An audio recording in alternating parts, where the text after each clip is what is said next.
Tuhan. Ketika kita melihat ayat-ayat kauniyah, melihat alam semesta, melihat lautan, melihat langit, melihat bumi, melihat tanah, melihat udara, situlah alat-alat kauniyah, ayat kauniyah kita memahami tentang kebesaran Tuhan itu.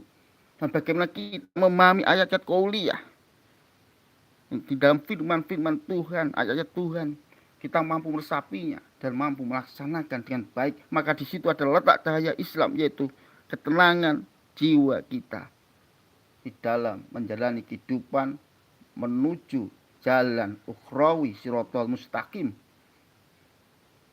sehingga kita mendapatkan hidayah hudalul muttaqin, yaitu jalan orang-orang yang bertakwa, orang-orang yang beriman kepada Tuhan.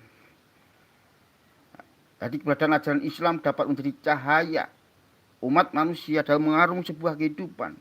Untuk itulah sumber ajaran Islam yang tertera dalam firman dan sabda dapat menjadi obat bagi kehidupan umat manusia, yaitu ayat-ayat kauniyah maupun ayat-ayat qauliyah kita pahami sejernih, serendah-rendah hati kita memahaminya, menghilangkan sifat-sifat sombong. Kita masih ingat bagaimana iblis tergelincir dari surga karena ada sifat kesombongan. Disitulah ada sifat keangkuhan, ada sifat ujub, membanggakan diri, sehingga kita tidak bisa melihat sebuah keindahan, tidak bisa melihat sebuah kenikmatan, karena kita punya sifat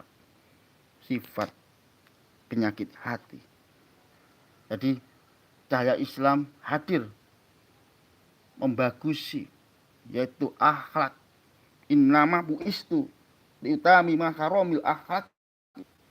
Jadi setuhune Nabi Muhammad diciptakan, diutus ke bumi, yaitu untuk memperbaiki akhlak, menyempurnakan akhlak.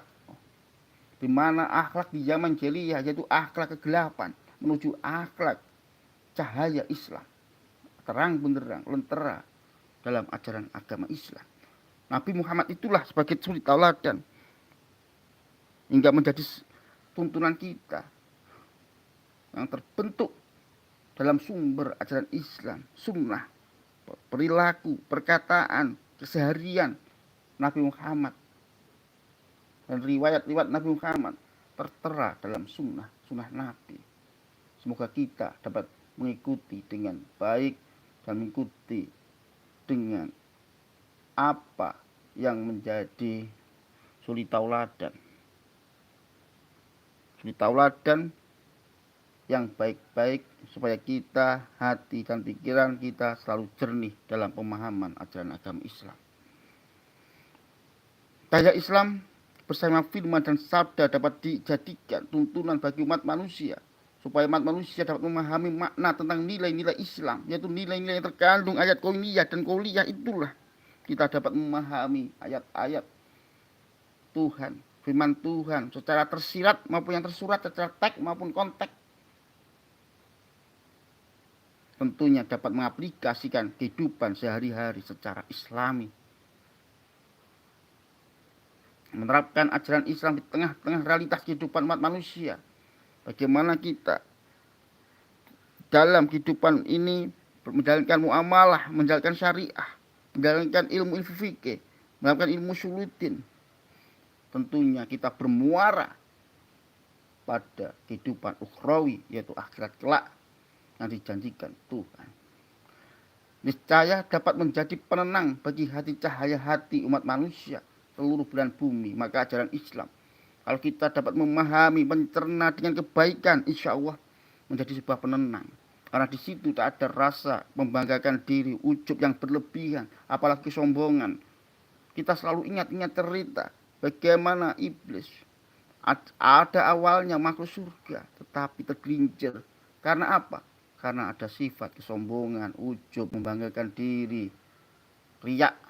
Itulah penyakit-penyakit hati yang dimiliki iblis, sehingga harus tergelincir, harus dipaksa, mau tidak mau keluar dari surga. Ya, pada sahabat-sahabat yang pagi ini, maka cahaya Islam sangat membantu dalam mengobati hati, baik rasa gelisah, sedih, gundah maupun rasa negatif lainnya. Situlah Islam hadir sebagai mengobati